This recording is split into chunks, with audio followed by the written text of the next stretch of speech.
Now, sometimes people say, well, you know, I don't feel God when I pray.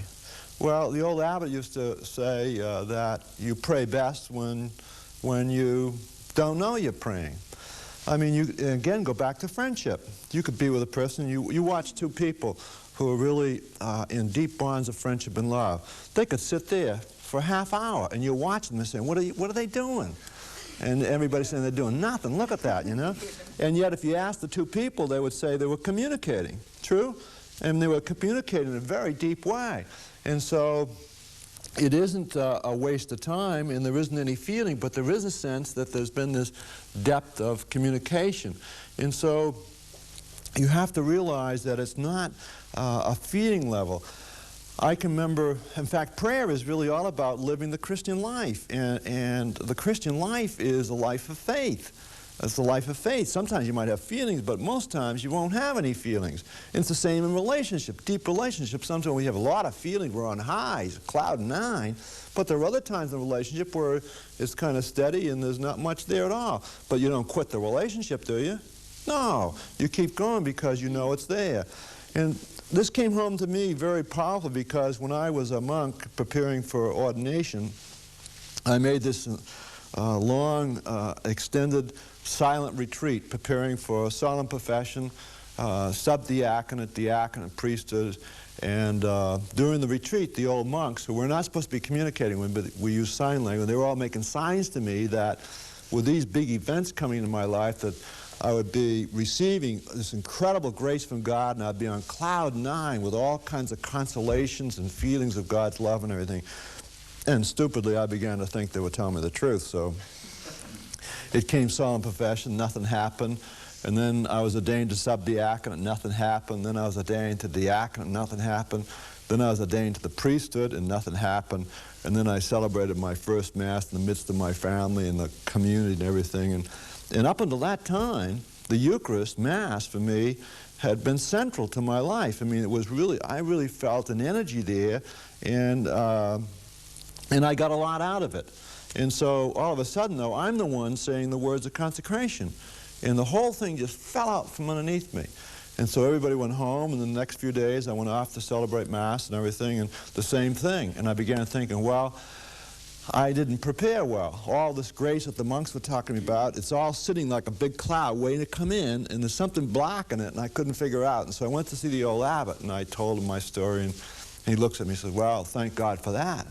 And I said, thank God for what? And he said, well, he says, you see, all it is a life of faith. He said, you might never get feelings again.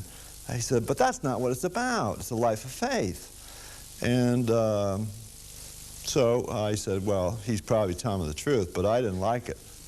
And you know, that was 30 years ago. 30 years ago. And I still don't get any feelings out. And I feel bad at times when I hear young people say to me, well, I don't go to Mass because I don't get anything out of it, you know.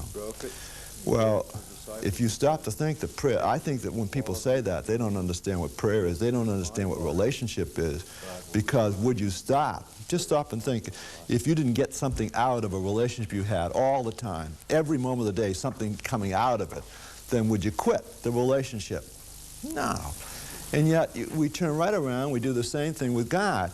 I feel like I'm not getting anything out of it, so I quit. You know, another beautiful way of looking at prayer is Teresa of Avila. You know, she describes prayer in terms of watering a garden.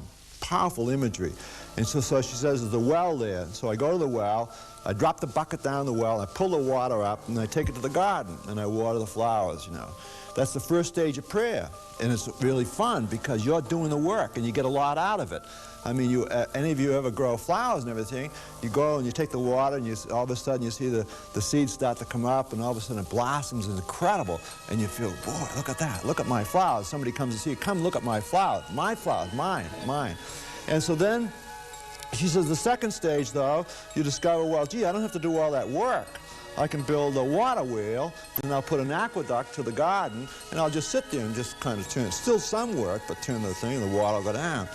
And then she says, finally, you begin to realize the third way of watering the garden. You move the garden close to a stream. Still a little work, because sometimes you got to direct the water, but the water soaks the soil in it, and the flowers grow and everything. And then finally she says, you learn that you don't even have to do that. You learn that the rain will come down, and of course that's really her way of describing a life of prayer. And she says over and over again, the worst thing that you can happen in the spiritual life, the worst thing that can happen in your journey is when you quit going to the well. You quit going to the well. And what happens is that in her imagery, the first stage is you're doing all the work, then you're doing less work, then the Holy Spirit begins to guide you and begins to pray within you and everything. And all of a sudden you're in that land of intimacy where you don't have to say anything. You can sit there with God. He knows you and you know him. And it's just a whole different realm of understanding what prayer is all about. One great spiritual master once said that prayer is all about wasting time with the friend who dwells within each of us. And it's kind of a neat way of looking at it, because the world today has no value of wasting time. And yet that's what it's about in terms of really acquiring or experiencing deep, intimate friendship. If you watch two people just sitting there on a bench, saying nothing, doing nothing, you can see people saying, what are they doing? Why don't they get up and do something? And yet if you talk to two people, they would say, well, we were communicating a great deal without saying anything. And so it's the same thing with wasting time with the friend who dwells within you. And you must come to realize that it is essential. It's essential to spend time with the friend who dwells within you. In and through that process, your faith will grow, and you'll be able to penetrate and see all the things around you, and you'll be able to begin to experience and see God and to taste God on your journey. And it's through that fidelity to spending time with him that all of a sudden the integration and the things in life come together. And finally, you'll find yourself on the mountain where all of a sudden you see it all with wonderment. And it's through that fidelity to prayer.